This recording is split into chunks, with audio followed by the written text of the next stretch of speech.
शासनाचे सर्वच विभागामध्ये कंत्राटीकरणाचा जवळपास निर्णय माध्यमांमध्ये जे काही प्रसारित होते त्यातून दिसू लागलेला आहे. विशेषतः पोलीस भरती मोठ्या प्रमाणावर कंत्राटीकरणाच्या माध्यमातून सुरू होणार आहे. त्यानंतर मला वाटतं आरोग्य विभागामध्ये कंत्राटीकरण काही प्रमाणात आहे. इतरही विभागामध्ये मग ऐकली तहसीलदार तलाठी वगैरे हे सुद्धा कंत्राटीकरणाच्या माध्यमातून पदं भरण्यासंदर्भात काही हालचाली झालेल्या आहेत.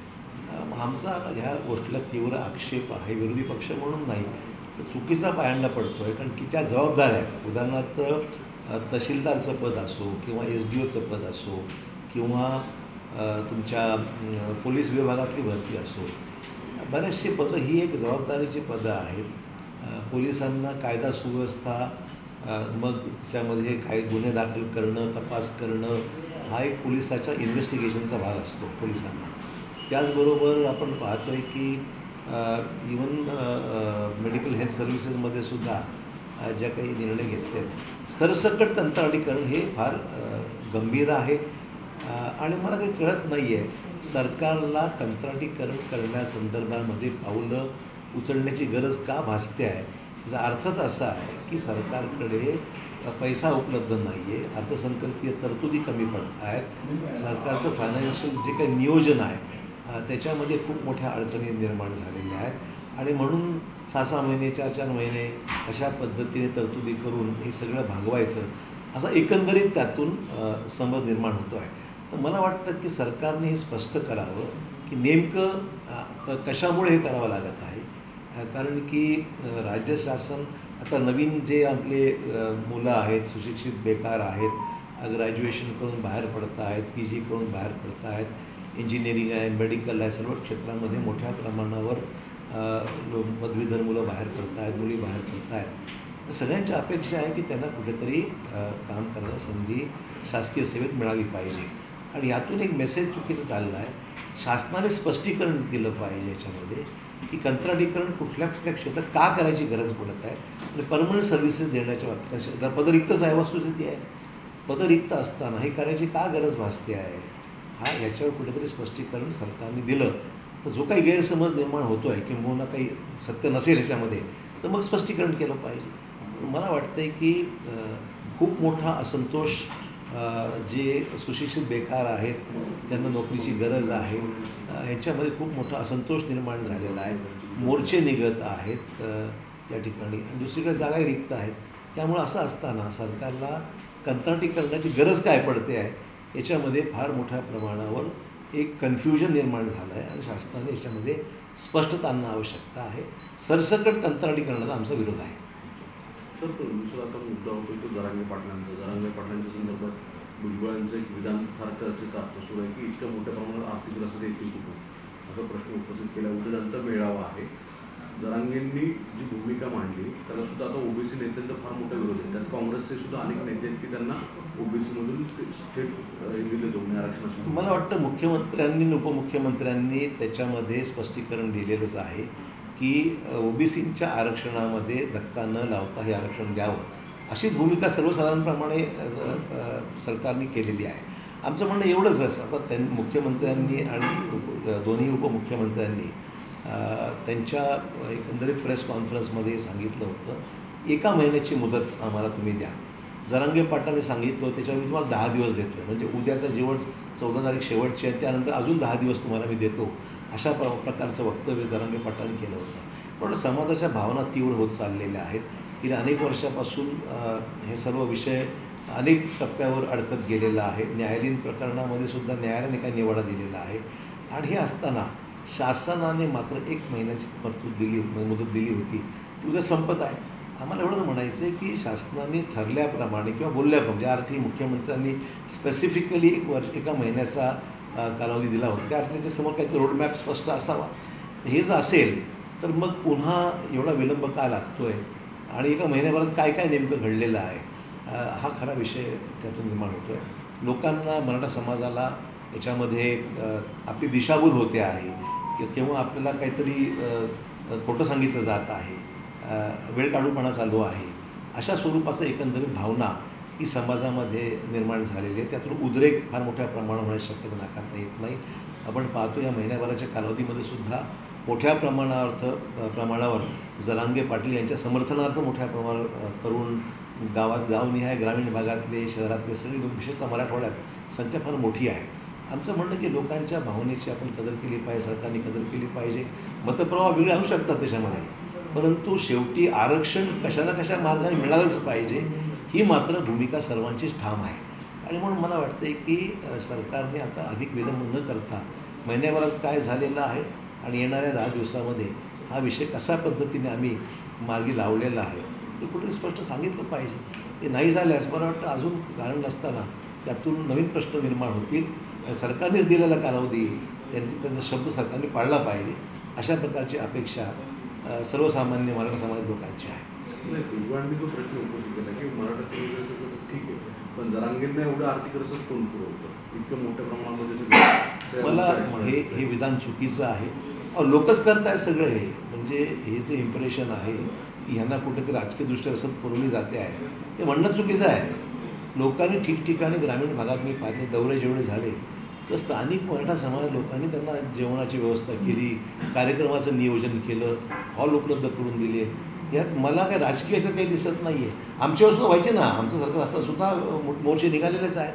त्यामुळे त्यावेळेस कोण दिले होते असं म्हणले ते असं म्हणावं लागेल. मी तर या मताशी ठाम आहे, कारण की याच्यामध्ये कुठलीही रसद कोणीही पुरवलेली नाही. लोक पदरातले पैसे घालून जे काही मराठा समाजातले होतकरू चांगल्या घरातले आहेत किंवा आर्थिक त्यांच्याकडे परिस्थिती त्यांनीसुद्धा ह्याच्यामध्ये हातभार लावलेला आहे. आणि समाजाचं काम आहे म्हणून प्रत्येकजण जरांगे पाटील हा त्यातला नेता म्हणून नाही आहे, पण जरांगे पाटलांच्या माध्यमातून या सगळ्या विषयाला एक खात्रीने जबरदस्त अशा प्रकारचं एक आव्हान उभं केलेलं आहे या सगळ्या विषयावर. आणि सरकारकडून हा मराठा समाजाचं प्रतीक म्हणून ते काम करत आहेत, व्यक्ती म्हणून नाही तर प्रतीक म्हणून. आपण पाहिलं त्यांच्या या मुवमेंटला पूर्ण समाजाचा पाठिंबा आहे. तेच नव्हे, जे कोणी मराठा समाजाच्या मागण्याच्या संदर्भात भूमिका घेईल त्याला समाजाचा पाठिंबा मिळणारच आहे. मला वाटतं की त्याच्यामध्ये भुजबळांनी असं सगळं स्टेटमेंट करणं उचित नाही असं माझं त्यांना ज्येष्ठ आहेत, जाणकार आहेत, त्यांनाही समजते की हे विषय किती महाराष्ट्रासाठी महत्त्वाचे आहेत. आणि म्हणून अशा प्रकारचे कोणावर स्टेटमेंट करणं हे काही योग्य असं मला वाटत नाही. आता तुम्ही त्याच्यामध्ये न जाता मार्ग कसा काढायचा तुम्ही स्वीकारलं तर मार्ग काढून संपवा विषय. तुम्ही प्रमाणपत्र मराठा समाजाला द्यावे, मात्र दुसरीकडे संभाजीराजे असं म्हणतात की कायद्याच्या चौकटीत बसणारं आरक्षण दिलं पाहिजे. दोन वेगवेगळ्या भूमिका येतात. नाही, भूमिका काहीतरी शेवटी आरक्षण मिळणं हाच विषय आहे त्यातला. आता मराठा समाजाच्याकडे कुणबी दाखले आहे जुन्या प्रकारचे, त्यांनी एक मार्ग दाखवला आहे.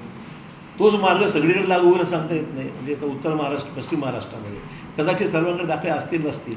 लोकांचं म्हणणं आहे की सर्वच मराठा समाजाला आपण आरक्षण दिलं पाहिजे, तर ती भूमिका आहे. जरांगे पाटील त्यातला एक मार्ग सुचवला होता की यातला काही प्रमाणात त्यांना मिळू शकेल, पण ह्याच्यातून सर्वांनाच मार्ग मिळेल असं खात्रीलायक सांगता येत नाही. आणि तुम्ही म्हणून संभाजी महाराजांनी सांगितलेलं जे आहे की याच्यामध्ये न्यायालयीन किंवा कायदेशीरचं उद्या काही कॉम्प्लिकेशन होऊ नये. आणि मग कायदेशीर टिकणारं आरक्षण देण्यासंदर्भात मी वारंवार या गोष्टीचा उल्लेख केला आहे की 50% मर्यादा जोपर्यंत केंद्र सरकार काढत नाही तोपर्यंत हा विषय मार्गी लागण्यासंदर्भात काही पॉझिटिव्ह मार्ग राज्य पातळीवर निघू शकतो का, मला वाटत नाही. केंद्र सरकारचा हस्तक्षेप, केंद्र सरकारची सकारात्मक भूमिका आणि कायद्यामध्ये अमेंडमेंट करण्यासंदर्भात घटनात्मक जे काही बदल करायची आवश्यकता आहे हे त्यातले काही पुढचे पावलं आहेत ज्याच्यामध्ये सरकारने गांभीर्याने हा विषय घेतला पाहिजे. पण काही ते समजत नाही. केंद्र सरकारला याच्यामध्ये इन्व्हॉल्व करून घेणं काय चुकीचं आहे, का त्यांना आपण सांगत नाही. लोकसभेमध्ये चर्चा होते, EWSवर 10% आरक्षण दिलं जातं, तर मराठा समाजाला काय मिळू नये, आमचा मुद्दा आहे. सर, अजून एक विषय म्हणजे टोलच्या संदर्भातला. आज मनसे अध्यक्ष राज ठाकरे यांच्या घरी स्वतः मंत्री दादा भुसे गेली. त्यांनी तिथे काही निर्णय देखील म्हणजे मागण्या त्यांच्या ज्या त्या मान्य देखील केल्या. तुम्ही कसं पाहता सध्या टोलचा विषय? मला हा विषय दोन पद्धतीने या विषयाकडे पाहिलं पाहिजे. ज्याचा टोलचा निर्णय सरकार, कारण मला वाटतं आहे की राज्यामध्ये टोल आकारण्यासंदर्भातली धोरणात्मक निर्णय देवेंद्र फडणवीस मुख्यमंत्री असताना त्यांनी गोपीनाथ मुंडे होते, देवेंद्र फडणवीस होते, त्यांच्या कालावधीमध्ये हा टोल माफीचा निर्णय झाला. आमचं म्हणून मी निर्णय घेतला ना. मग आता असं आहे, केंद्रातही भाजप सरकार आहे, राज्यातही भाजपचं सरकार आहे. केंद्र सरकारच्या राष्ट्रीय महामार्गाला टोल लागू आहे. महाराष्ट्रामधले राज्य महामार्ग आहेत किंवा अन्य तिथे लाईट व्हेकल्स ज्याला म्हणू आपण, दुचाकी, चारचाकी, पॅसेंजर व्हेकल्स यांना टोल लागू नाही आहे. हे वास्तव आहे. परंतु नॅशनल हायवेज राष्ट्रीय महामार्ग आहे तिथे तर फास्टॅगवर तुम्हाला टोल आता मुंबईच्या सुद्धा जे काही प्रकल्प आहेत तिला लावलाच आहे. ज्या ठिकाणी हे निर्णय कॉन्शियसली घेतले गेलेले आहेत. आता मागच्या काळात काय घडलं हा वेगळा विषय आहे, पुढे काय करायचं हा दुसरा विषय आहे. मागच्या काळातले निर्णय एका विशिष्ट पद्धतीने घेण्यात आले होते ज्याच्यामध्ये टोल आकारून याची पैसे वसुली करून त्यातून घेतलेलं कर्ज परतफेड करण्यासंदर्भात निर्णय घेतले होते. पण कर्ज परतफेड करायचे असतील तर मग तुम्हाला जे तत्त्व स्वीकारून तुम्ही टोल आकार निर्णय घेतला होता त्याला काहीतरी रिप्लेसमेंट तुम्हाला द्यावं लागेल किंवा तत्त्व हाती तत्त्व करावं लागेल ना तुम्हाला. पैसे जमा होतील टोल म्हणून तर तुम्ही पैसे रिपेमेंट करू शकता हा त्यातला विषय आहे. त्यामुळे रिपेमेंट करण्यासंदर्भात टोल आकारणी आहे आणि टोल आकारणी तुम्हाला बंद करायची असेल तर मग तरतूद करावं लागेल पैशाची, नाही तर मग सगळंच काम बंद पडेल. हा तिथला एक मुद्दा आहे. पण दुसरा मुद्दा तेवढाच महत्त्वाचा आहे की लोक आज GST गाडी नवीन विकत घेतात, GST भरतात. त्यानंतर लोक त्या ठिकाणी आपण पाहतो आहे की तुमच्या टोलवर पैसे भरतात, लोक पेट्रोलवर सेस भरतात. हे ज्या सगळे टॅक्सेस जे भरले जातात, आमचं म्हणणं आहे की टोलची तुम्ही स्वीकारले ना, रस्ते टोलवर जे रस्ते आहेत किंवा ज्याला आपण म्हणू की ज्याला मेंटेनन्स संदर्भामध्ये कॉन्ट्रॅक्टमध्ये तरतुदी आहेत तर रस्ते खड्डे पडणं हे चुकीचं आहे. टोल जिथे आकारला जातो ते रस्ते चांगले राहिले पाहिजे. त्या रस्त्यांवर खड्डेमुक्त असा प्रकारचा टोलचा तो रस्ता असला पाहिजे आणि त्या टोलचा पैसा वापरला जातं योग्य ठिकाणी असं वाटलं पाहिजे. लोकांच्या मनामध्ये हे संभ्रम आहे की टोलचा फार जमा होतो पण रस्त्यावर खड्डे का, हा त्यातला महत्त्वाचा मुद्दा आहे. आमचं म्हणणं आहे टोल तुम्ही ज्या ठिकाणी स्वीकारलेला आहे तिथे तुम्हाला टोल बंद करायचा असेल मग तरतूद करा पैशाची, आणि बंद करायचं नसेल तर मग तुम्ही त्यांच्याकडून रस्त्यावर खड्डेमुक्त असा रस्ता तो टोलचा रस्ता असला पाहिजे ही अपेक्षा आहे. आगामी काळाचे निर्णय घ्यायचे असतील तुम्हाला की टोल मुक्तच करायचं असेल तर चांगली गोष्ट आहे, पण मग तेवढे पैसे तो उपलब्ध करून द्या तुम्ही.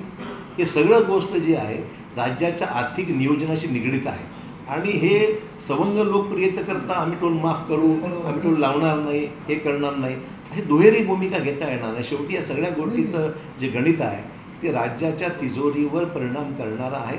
तुम्हाला टोलमुक्त तथा जसं राज्यामध्ये तुम्ही ट्रक्सला लागू आहे पण कमर्शियल व्हेकलला टोल लागू नाही, छोट्या वाहनाला लागू नाही आहे, टू व्हीलरला लागू नाही आहे. त्यामुळे राज्यात तो मात्र बेनिफिशियल आहे, परंतु ट्रकवर आहेच आणि नॅशनल हायवेला तर सरसकट सर्वांना टोल आहे.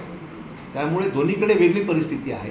तुम्हाला जो काही निर्णय घ्यायचा त्या स्पष्टीकरण आणलं पण नुसतं दादा भुसे कोणाला भेटले हे महत्त्वाचं नाही, दादा भुसे आणि मंत्रिमंडळ काय निर्णय घेतं हे महत्त्वाचं आहे.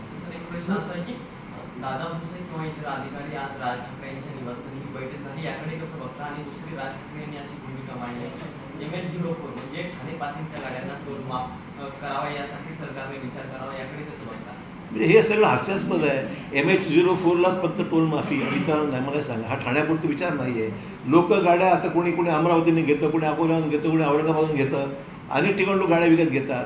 आता तुम्ही जरी विमानतळावर गेला तर चेक इनला 10 काउंटर जातात, म्हणजे एकाच ठिकाणी कुठे चेक इन होत नाही आहे. एवढी टेक्नॉलॉजीचा वापर सुरू झालेला आहे आणि तुम्ही म्हटलं MH04ची गाडी तुम्ही टोलमुक्त करणार, तर हे धोरण प्रॅक्टिकली लागू करणं इतपत सोपं आहे असं मला वाटत नाही. आणि मग राज्यात इतर लोकांनी काय पाप केलेलं आहे? आमचं म्हणणं माफी तर मग सगळे निर्णय घ्या आणि निर्णय घेत असताना टोल संदर्भातला जो निधी उपलब्ध होणार होता त्याला पर्याय द्या. नुसतं घोषणा करून फायदा नाही. रस्त्याची अवस्था याच्यापेक्षाही बिकट होईल जर तुम्ही टोलसाठी वेगळी तरतूद नाही केली त्या पैशासाठी, तर याच्यापेक्षा वाईट अवस्था होईल. साहेब, काल सुनील तटकरे यांनी एक मुद्दा उपस्थित केला, त्या बैठकीला तुम्ही होता म्हणून हा प्रश्न तुम्हाला आहे. तुम्ही उद्धवजी आणि अजितदादा हे PM यांना भेटायला गेला होतात आणि त्या भेटीनंतरनं त्यांना संजय राऊत यांनी सांगितलं तटकरेंना की उद्धव ठाकरे हे महाविकास आघाडीतनं बाहेर पडू पाहत आहेत आणि भाजपाबरोबर जाण्याची मनस्थिती. असं कोण म्हणलं? असं काल सुनील तटकरेंनी सांगितलेली गोष्ट आहे. खरंच असं झालं? कारण की त्यावेळेस खूप ही चर्चा सुरू झाली होती की PM यांची उद्धव ठाकरे ज्या गोष्टी संदर्भात आपल्याकडे काही अधिकृत माहिती नाही त्या विषयासंदर्भात कुठेही कोणावर आपण आक्षेप घेणं किंवा असं घडलं होतं ते तटकरेंना काय माहिती यातली. आमचा मुद्दा एवढाच आहे, उद्धव ठाकरे आणि नरेंद्र मोदीजी यांच्यामध्ये काय संवाद झाला हे मलाही माहीत नाही आणि अजित पवारांनाही माहीत नाही. त्यामुळे तटकरे यांचं विधान हे कुठल्या गोष्टीच्या आधारावर आहे त्यांनी स्पष्ट करावं. ज्या बैठकीत आम्ही सुरुवातीला ज्यावेळेस शासकीय बैठक ज्याला म्हणू की गव्हर्नमेंटचा जो मराठा आरक्षणाचा विषय होता, राज्यात अन्य प्रकल्पांचा विषय होता, बुलेट ट्रेनचा विषय होता, बाकीचे विषय राज्याचे होते. त्या सगळ्या संदर्भामध्ये पंतप्रधानांची आम्ही तिघांनी मिळून भेट घेतली होती आणि त्यानंतर पंतप्रधान आणि उद्धव ठाकरे दोन्ही एकत्र बराच काळ बसले होते. त्यांच्यात काय चर्चा झाली की उद्धव ठाकरे यांना अजित पवारांना माहीत नाही, मला माहिती नव्हतं, प्रश्न दोघांनी बाहेरच बसलो होतो. दुसरं की सगळ्यात जास्त चर्चा होती की लोकसभेच्या वाटपाच्या संदर्भामध्ये जी कमिटी गठीत केली आहे, तुम्ही आता AICC मध्ये असलात तरी राज्यात अद्याप नेमकी स्थिती काय आहे? कारण की महाविकास आघाडीची लोकसभेची आता सध्या स्थिती काय, जागा वाटपाची चर्चा आहे नाही, जी कमिटी गठीत केली होती त्यावर दिल्लीतनं काही खूप नावं दिली गेली, न विचारता गेली, त्यामुळे ती नाराजी होती, अशी खूप बातम्या आहेत. लोकसभा आणि विधानसभा ह्या अखिल भारतीय काँग्रेस कमिटी कक्षेमधला विषय आहे आणि त्यामुळे त्या संदर्भातल्या जी काही चर्चा होणं अपेक्षित आहे किंवा त्या संदर्भात कुठली कमिटी गठीत करायची वेळ असेल किंवा इतर पक्षांची चर्चा करायची असेल तर AICCच्या माध्यमातून काँग्रेस अध्यक्ष आणि संबंधित प्रभारी यांच्या माध्यमातून ती नियुक्ती केली जाते. तर त्याच्यामुळे ते न झाल्यामुळे हा विषय अद्यापही पक्षश्रेष्ठींच्याच अखत्यारीत आहे, असा कुठलाही निर्णय अद्याप झालेला नाही. पण सर, राज्यामध्ये लोकसभेची चर्चा प्राथमिक राज्याच्या लेवलची काही झालेली नाही. ती प्राथमिक चर्चा मधल्या काळात जवळपास दीड महिन्यापूर्वी झालेली आमची काही बाबतीमध्ये 2-3 वेळा बैठका. त्यामध्ये सुशीलकुमार शिंदे होते, मी होतो, पृथ्वीराज चव्हाण होते, राज्याचे कार्याध्यक्ष जे पक्ष ते होते, जिल्हा प्रदेशाध्यक्ष लीडर ऑफ ऑपोजिशन सर्वच होते. त्यामुळे ही चर्चा एक साधकबाधक चर्चा आमची 1.5 महिन्यापूर्वी याच्यावर झालेली आहे आणि काँग्रेस पक्षाची जवळपास तयारी बऱ्यापैकी झालेली आहे. सर, नागपूरला ज्या प्रदेशाध्यक्षांच्या विदर्भामध्ये त्यांच्या इथं होमटाऊनला इतकं मोठ्या प्रमाणात काँग्रेस नेत्यांचा गदारोळ होता, काय पाहता? कारण की काँग्रेस एक राज्यात पूर्ण नेतृत्व करू पाहते पण पक्षांतर्गतच ही बनलेली. 2 व्यक्तींमध्ये असलेला वाद हा काही पक्षामध्ये काही घडलं आहे असं काही मानायचं कारण नाही. कदाचित तो विषय तेवढा दोघांपुरती मर्यादित आहे असं माझं मत आहे आणि प्रदेशाध्यक्ष स्वतः तिथे होते, हजर होते, तेव्हा ते नेमकं काय घडलेलं आहे हा विषय ते अधिक सांगू शकतील. पण मला वाटतं हा 2 व्यक्तींमध्ये असलेले जे काही मतभेद असतील त्या तेवढाच मर्यादित आहे, त्याच्यामुळे पक्षामध्ये काही तिथे फूट आहे किंवा वाद आहे असं म्हणायचं कारण नाही. सर, मनसेच्या अस्तित्वावर अनेकदा प्रश्न उभा केला जातो आणि आता अशी चर्चा आहे की मनसे महाराष्ट्रातल्या लोकसभेच्या 21 जागा लढवणार आहे, ज्यापैकी 6 या मुंबईतल्या असतील. आता मनसे सध्या चर्चेत आहे. लोकसभेच्या निवडणुकांसंदर्भात काय? लोकशाही आहे, प्रत्येकाला आपलं जागा लढवायचा अधिकार आहे. फक्त मनसेच कशाला, ते BRS आहेत ते लढवायचे इच्छुक आहेत महाराष्ट्रामध्ये, मनसे आहे, MIM आहेत, अशा अनेक. आता प्रकाश आंबेडकरांची भूमिका अजूनही म्हणजे आम्ही तर अपेक्षा आहे की ते सहभागी होतील, परंतु अनेक पक्षांना इलेक्शन लढवायची इच्छा आहे. त्यामुळे लोकशाहीमध्ये प्रत्येकाला आपापली इच्छा पूर्ण करण्याकरता मैदान ओपनच आहे. सर, एक प्रश्न असा आहे की कर्जमाफी ललित पाटील अद्यापही फरार आहे, मात्र काँग्रेसचे तुमचे आमदार रवींद्र धंगेकर असं म्हणतात की ससून रुग्णालयाचे डीन जे आहेत त्यांना सहआरोपी या प्रकरणामध्ये केलं पाहिजे. आज माध्यमांमध्ये त्या 2 जे गुन्हेगार आहेत त्यांचं एक व्हिडिओ समोर येत आहे की ज्याच्यामध्ये तुरुंगात असताना ही मंडळी राजरोसपणे बाहेर बोलतायत, एक संवाद करतात, अशा प्रकारची व्हिडिओ क्लिप समोर येते आहे. त्यात किती तथ्य आहे, किती खरं आहे, केव्हाची आहे, या गोष्टी सगळ्या चौकशीच्या गोष्टी आहेत. त्यामुळे मला वाटतं की विभागाने सखोल चौकशी करावी आणि काय सत्य आहे ते बाहेर शोधून जर खरं असेल तर त्याप्रमाणे मग कारवाई केली पाहिजे.